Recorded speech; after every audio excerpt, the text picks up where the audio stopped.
different people? I'm extremely excited. I wish I could find a better word to use that's, more exciting than excited. But, I just always look forward to competing. That's the first and foremost thing. And then just everything that comes with it, being in the NBA, gearing up to start my second season essentially in the NBA, and being able to compete with guys like Steph, Draymond, young talent like James Wiseman, and so forth. I'm looking forward to it. It's been a long time since we've been able to compete and have that camaraderie, and it's just exciting to play a game. So it's what I wake up for. It's what I live for. So, like I said, I wish I could find a better word than exciting, but that's where I'm at right now. What do you think the coaching staff is looking for in that first preseason game? Like, what do you all want to measure? I'm not sure because I'm not a coach, but I mean, if I was a coach, I just measure, how competitive we are, how we fight through adversity. How we're handling the ball, how locked in we are, if we're being efficient on the offensive end, finishing our plays, finishing our cuts, things like that.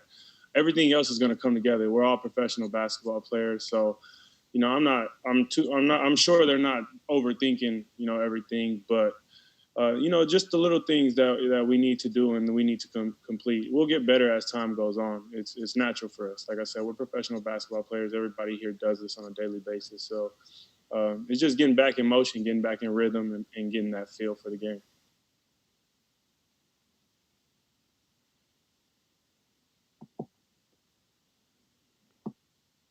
Is that it?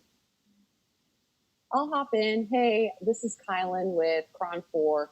A couple months back, we heard that you were trying to reach Splash Cousin status. Now that you've gotten to kind of get in the gym with the other guys, where do you feel like you're at in that progress? I mean, honestly, that was just me. It was a joke for me. I've been working on my jumper all summer. I'll be honest, I'm not anywhere near the level of, the Splash Brothers. These guys are generational talents and they're generational shooters. But, with that being said, it's something to strive for. And, like I mentioned prior to me tweeting that, I used to think making 10 to 15 shots in a row was elite. And, they've changed my whole perspective and how I approach, greatness and how I approach the game and how I approach, trying to master my craft and a skill on the floor. So I'm working. If I can, maintain a certain percentage and, be in that conversation, and why not, So I just want to bring value to this team. I want to get in where I fit in and help this team win. And if that's making, shots, then, that's what I'm going to try to do. But with that being said, I've been working to improve on my jumper. And I see a lot of improvement.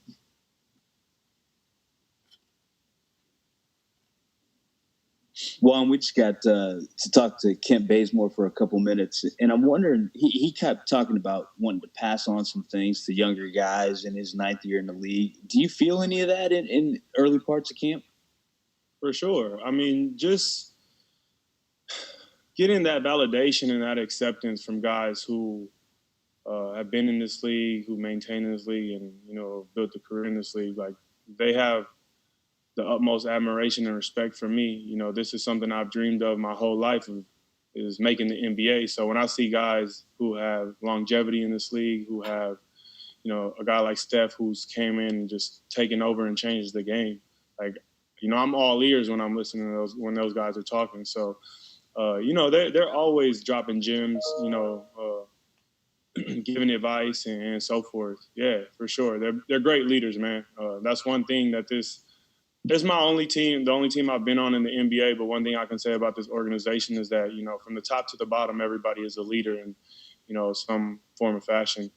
And so, like I said, when those guys are talking, I'm listening. Anything in these first couple of days of camp that Kent said that you held on to? He's just, told me to be more aggressive, be more confident in my abilities. And from a guy like that, like, he's not a quote-unquote superstar, like Steph or, Clay. And so a guy like that, I feel like I can develop into and have a career, such as his. He's a great player. He's aggressive, can guard multiple positions, plays hard. So, you know, I really take a liking to him, and I really listen to what he says because I feel like I can be in that position. So I can foresee myself, you know, having a career, you know, like his. And on a totally different topic, Juan, it's been 5 months, maybe half a year since you were leading a lot of protests involving social justice and things in this off season. I'm wondering if you've seen the impact of that and how you feel about the way you've used your platform.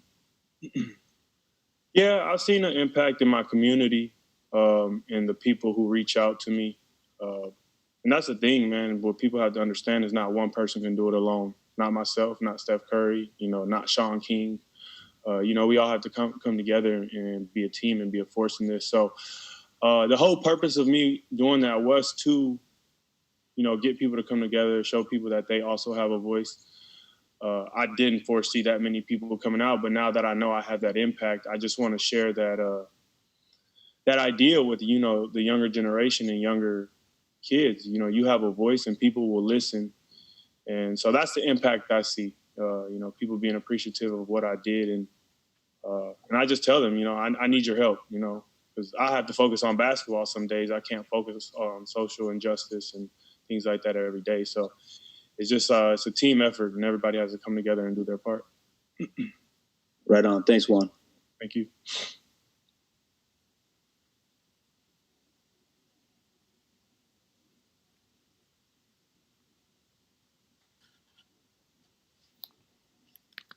Hey Juan, this is Rich with LetsGoWarriors, and I guess I'm gonna ask the tough question: is you look at the depth chart. There's 16 players, either have a guaranteed or non-guaranteed contract, and so how do you deal with that? You know, I guess fighting for a spot and all of that, just in your own words. As of today, man, I'm not a GM. I'm not a coach. So I kind of just let it, you know, the cards fall where they may. If you asked me this question a few days ago, you know, I would have told you that I was stressing, I was anxious, and so forth. But, you know, I've been through so much in my life, and I went home one day and I just told myself, you know, it's not supposed to be easy. If it was easy, everybody would be doing it. And so, you know, there are people who are dealing with much bigger, you know, issues and consequences. And so I just try to put that in perspective. I get to wake up and play a game. I get to wake up and compete on a basketball court. And so it's a good problem to have.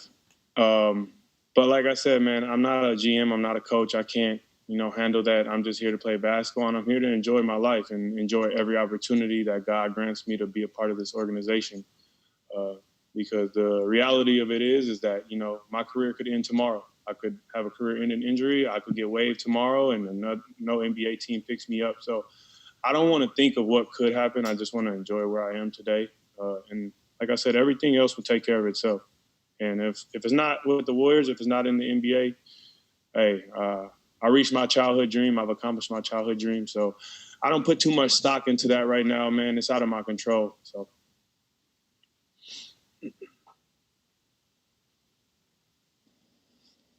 Juan, a lot of guys don't have that perspective at 26, 27. Where does that come from? It just comes from the things I've been through in my life. I've been through some crazy things, and to be fighting for an NBA spot, man, it's a blessing just to be in this position. It's a blessing just to be in the conversation of being on an NBA team, let alone my hometown team. So I could look at it in two different ways. I could be, you know, really pressed about making the team, or I could just be very happy to be in the position that I am. And like I said, man, everything could end today or tomorrow for me. You never know what life holds. So that's just where I'm at with it. Like I said, it's out of my control. So I would just be beating myself up on a daily basis trying to, you know, control something that I really have no control over. I have no say-so in. Even if I went up to Steve and said, hey, man, I really want to make this team, keep me on this team, that's not going to make a difference. Or, you know, whatever. So I just leave it alone. I leave it up to the people who are making those decisions, and everything will take care of itself. My mom got to go to her 9 to 5 every day, so now I'm in a good position. That's exactly right. That's exactly right. I was going to ask you, the Warriors know your game and how hard you worked.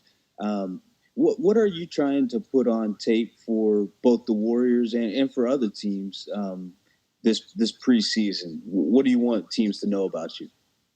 That I'm a smart player. I'm a versatile player. You can put me at any position on the floor and I will be effective.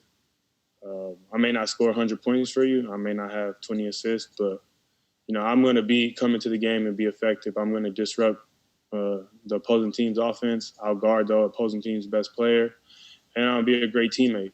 I can bring camaraderie. I can bring perspective. I can bring guys together. But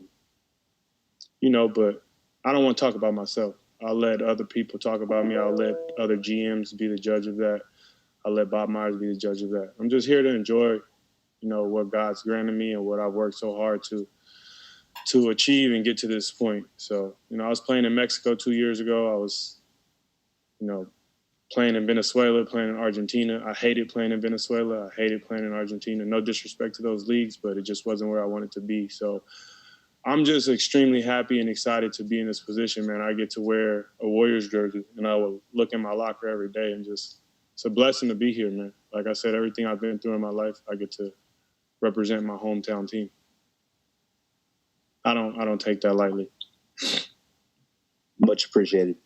Thank you.